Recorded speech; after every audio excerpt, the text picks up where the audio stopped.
around my story. Before this summer, I had zero experience with dating apps. Tinder wasn't even released until 2 years after my long-term relationship ended. During 7 years of my relationship, I had played around with my friends' apps, but never swiped left or right. Finding myself suddenly single at the beginning of the summer and in desperate need of distraction, I dove headfirst into the pool of online dating. I started with Tinder because my town is too small for anything else, and my cold dead heart wanted casual dates and nothing serious. And that's the whole purpose of Tinder. Tinder met most of my expectations. I went on a handful of dates, met some cool guys, and some not so cool guys. I even hung out with a few truly interesting people, like a radio DJ who runs a wedding business on the side. What I did not expect from Tinder, however, was how most of these interactions started to make me feel good about myself. I mean really good about myself. Like every woman in the world, I've never been happy with my body. At a size 10, I'm labeled plus size, and I've worn glasses on and off throughout my whole life. When I'm out with my girlfriends, I'm never the girl who is hit on, flirted with, or even picked up. Ever since I hit puberty and became aware of attractive versus unattractive, I've thought of myself as filling the role of the fat friend who just sits back and smiles. Obviously, I've had boyfriends, but they've always been my friends first. So when they said you're gorgeous, what I heard was, I found you gorgeous only after getting to know you. I didn't immediately think you were pretty. I know that having someone attracted to your personality is way more important than thinking you're cute. But I wouldn't hate having just one guy who doesn't know me at all tell me that I'm attractive.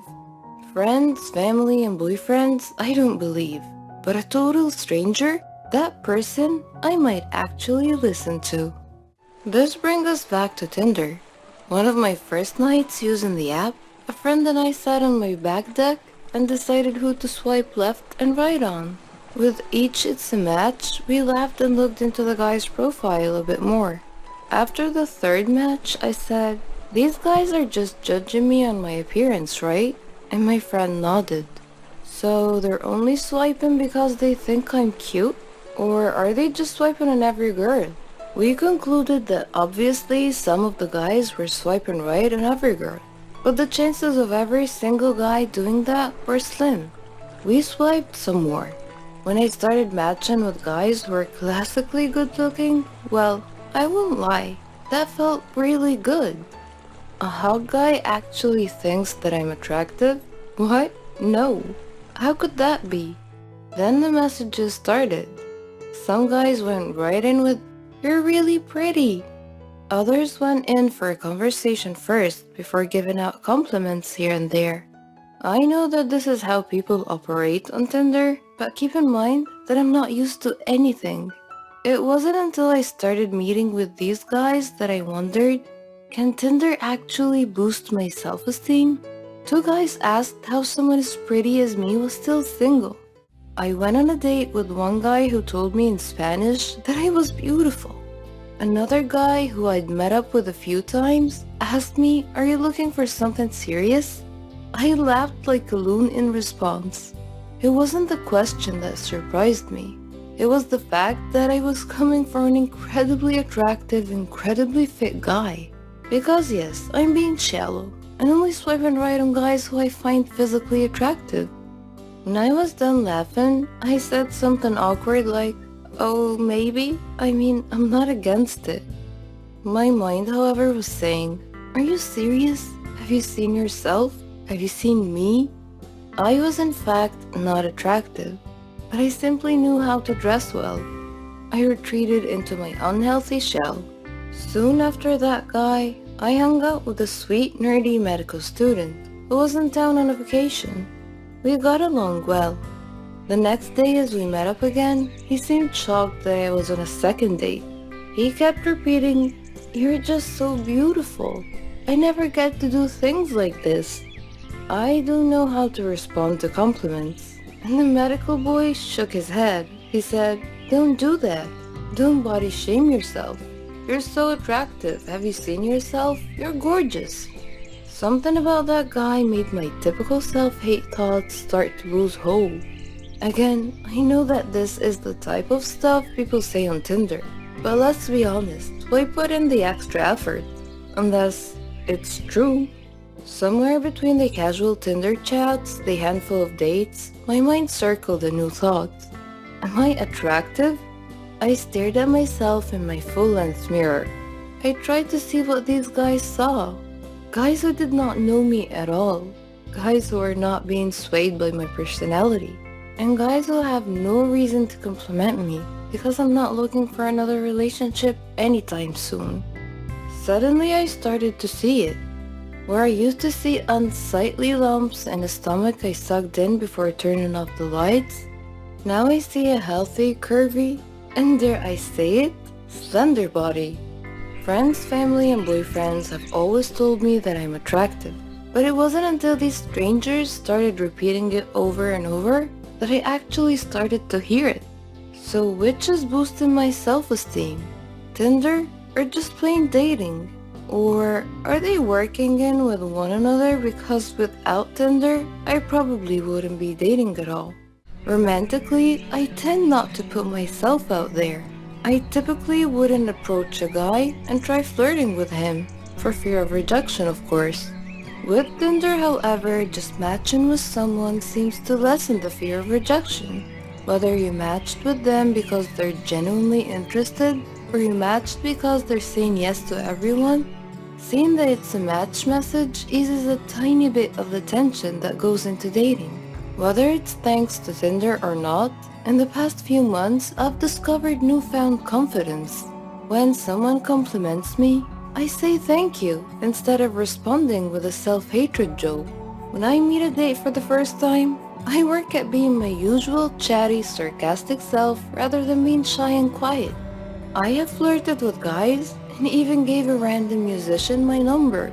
For once in my life, I feel like I'm someone worth dating, rather than fearing my significant other might be too good for me. Did Tinder give me this confidence boost? Or am I just getting older and wiser? I don't know for sure. But what I do know is that I'm not going to stop online dating anytime soon. I am addicted to food. I suffer a lot. I need help. I've tried to give up, but I fail every time. Hamburgers. Who can give up eating hamburgers, especially with barbecue sauce? I didn't mind this kind of addiction, but I'm getting ahead of myself. Let me begin by introducing myself. I am Patricia, 15 years old, living with my parents and my brother. I lead a quiet life. No interests, no hobbies, except for eating, that is. Food is my faithful friend. It never leaves me. It is my partner, my soulmate. But having food as your soulmate has insidious side effects. A dark side, if you will. It denies me a healthy life, robs me of the energy to play, and causes me to sleep excessively. I would much rather stay at home with a bag of potato chips than go out and exercise. My soulmate ultimately betrayed me, though, last Thanksgiving at my granny's home. She lives in a state nearby. Granny was a clever doctor and an excellent cook at that. She could conjure up something really delicious. On that day, she had prepared barbecue turkey with nuts and other secret recipe ingredients. The taste was so great, as if it had descended from heaven itself. I felt like I was fighting a food war, and I had to win at all costs. I ate and ate and ate. I don't know why, but I just couldn't control myself. I attacked that turkey like it was the last on the planet. But every culinary war with a worthy adversary, such as the barbecued turkey, has its own unique type of casualties. Suddenly, I found myself unable to breathe. I fell to my knees and passed out. The turkey had won. I woke up later in the hospital, though, still clinging to an unfinished turkey leg. The doctor told me that I was gaining way too much weight. He said that I should be put on a diet. Diet? Man, how I hated that word.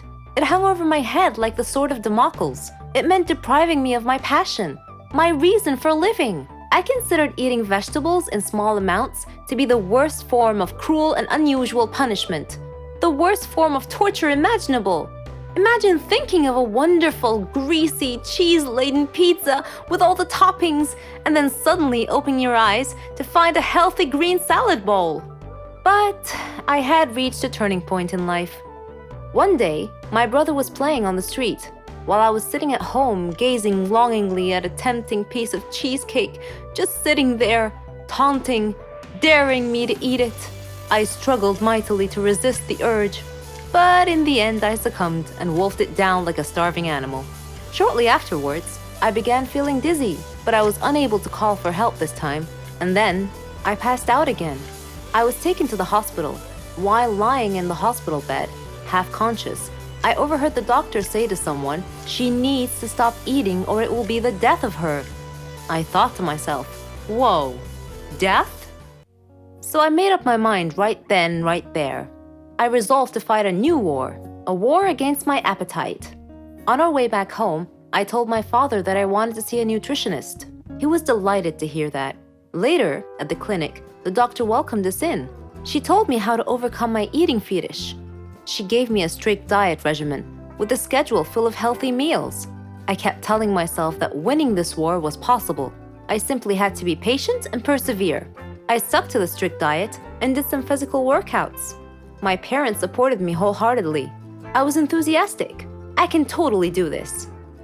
A week passed quickly, and I eagerly visited the doctor to receive some good news. When the doctor weighed me and told me that my weight hadn't changed at all, I was crestfallen. She looked at me and asked me, how was this possible?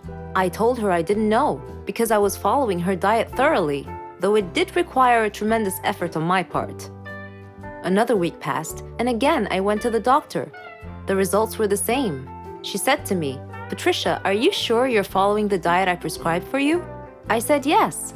She sat there wondering. Then she told me with a puzzled look on her face, "It's odd, but your weight is increasing, not decreasing." This unexpected piece of news mystified me. Another week passed. No change. The doctor was nonplussed. I returned home with a dejected look on my face. My father asked me what was wrong. And when I told him, he laughed. Do you believe that? My father actually laughed at my predicament. I was furious. He gestured an apology with his hand and then told me that it was my own fault. I was puzzled. What are you talking about? He told me that I had been sleepwalking to the refrigerator every night and eating everything in sight. I was taken aback. I couldn't believe it. "Stop acting like you didn't know it," he said. "You must have been awake." I replied, "No, Father, I'm not acting. I was truly unaware that I've been sleepwalking and eating in my sleep." But now that we've finally solved the mystery of the increasing weight, we returned to the doctor with this new information and told her the situation.